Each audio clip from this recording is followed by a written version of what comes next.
Assalamualaikum warahmatullahi wabarakatuh. Halo teman-teman, perkenalkan nama saya Alini Syahlina dari Universitas Islam Makassar. Baik, di sini saya membuat video untuk memberikan sedikit informasi kepada teman-teman mengenai pencapaian dan persoalan pendidikan nasional kontemporer. Nah, pencapaian dalam persoalan sistem evaluasi pendidikan nasional yang pertama itu pencapaian dalam sistem evaluasi pendidikan nasional. Sistem evaluasi pendidikan nasional di Indonesia telah mengalami berbagai perkembangan yang bertujuan untuk meningkatkan kualitas pendidikan. Salah satu perubahan besar adalah penggantian ujian nasional, biasa dibilang UN, dengan assignment nasional, biasa dibilang AN, yang lebih menekankan pada kompetensi literasi, numerasi, dan karakter. Evaluasi ini tidak hanya melalui individu tapi juga memberikan gambaran menyeluruh tentang kualitas pendidikan di sekolah-sekolah sehingga memungkinkan perbaikan berbasis data. Yang kedua itu persoalan dalam sistem evaluasi pendidikan nasional. Meskipun telah terjadi berbagai pencapaian dalam sistem evaluasi pendidikan nasional, masih terdapat sejumlah persoalan yang perlu diatasi. Salah satu tentang utama adalah disparitas dalam kualitas pendidikan antara daerah, perkotaan, dan pedesaan. Yang ketiga itu upaya perbaikan dalam sistem evaluasi pendidikan nasional. Untuk mengatasi berbagai persoalan tersebut, pemerintah dan pemangku kepentingan di bidang pendidikan perlu mengambil langkah-langkah strategis.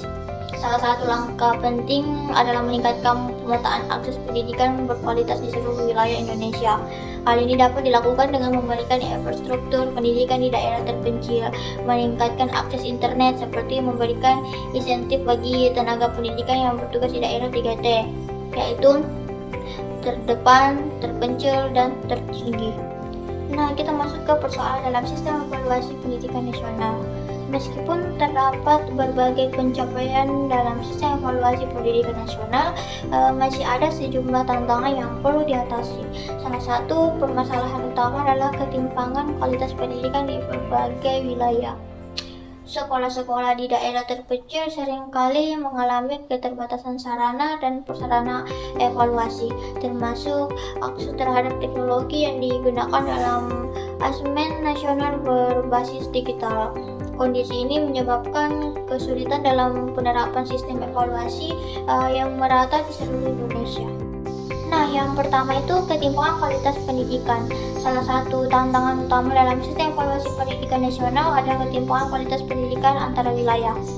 Sekolah-sekolah di daerah perkotaan utamanya memiliki fasilitas lebih lengkap dibandingkan sekolah di pedesaan atau daerah terpencil.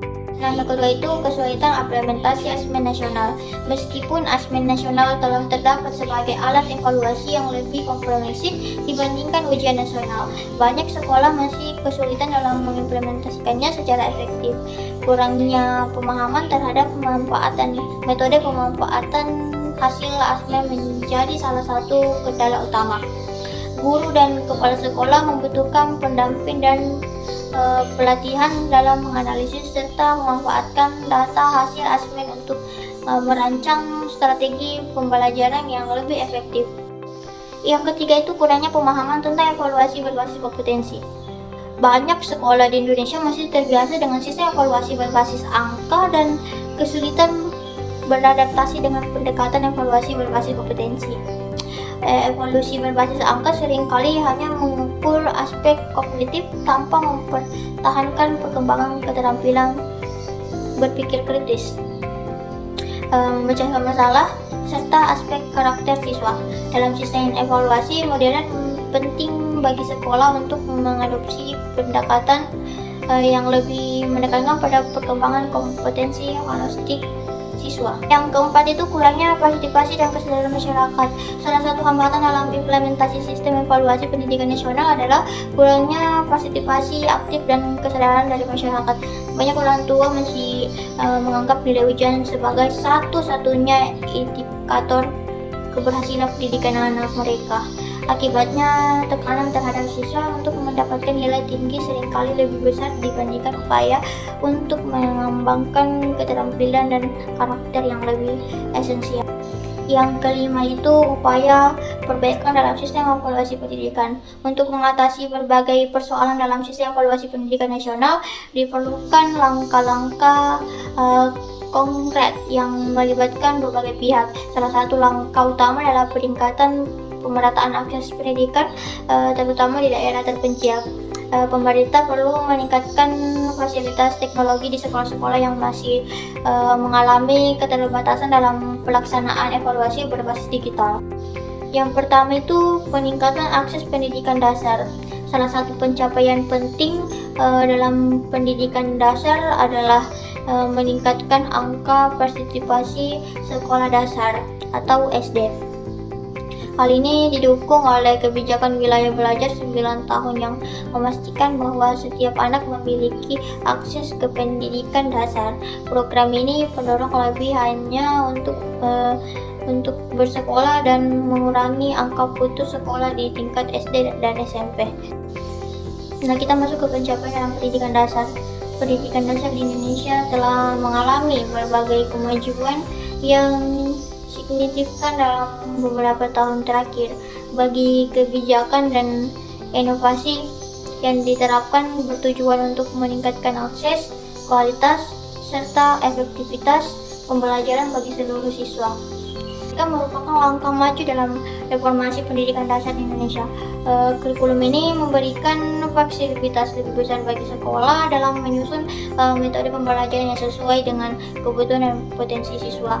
Dalam kurikulum ini, pendekatan berbasis proyek menjadi salah satu metode utama yang diterapkan untuk meningkatkan keterampilan berpikir kritis, kreativitas, serta kolaborasi di kalangan siswa. Kualitas guru dan tenaga pendidik merupakan faktor kunci dalam keberhasilan pendidikan dasar. Oleh karena itu, pemerintah telah meluncurkan berbagai program untuk meningkatkan kompetensi guru. Salah satu melalui program sertifikasi guru. Program ini bertujuan untuk meningkatkan profesionalisme tenaga pendidik serta memastikan bahwa mereka memiliki keterampilan yang dibutuhkan untuk mengajar secara efektif.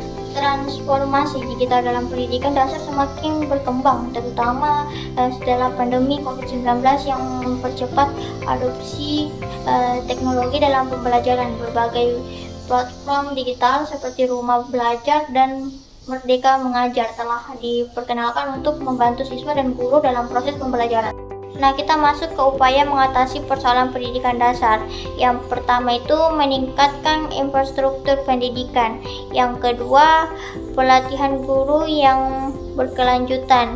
Yang keempat, perubahan pendekatan pembelajaran. Yang kelima, meningkatkan peran orang tua dan komunitas. Kita masuk ke kesimpulan. Pendidikan dasar di Indonesia telah mengalami berbagai perkembangan yang signifikan, baik dalam hal peningkatan akses, kualitas pengerjaan, maupun digitalisasi pembelajaran. Program wajib belajar 9 tahun, bantuan organisasional sekolah atau BOS, serta penerapan kurikulum merdeka menjadi langkah penting dalam memperbaiki sistem pendidikan. Selain itu, peningkatan kualitas guru dan pemanfaatan teknologi dalam pembelajaran juga berkontribusi terhadap kemajuan pendidikan dasar.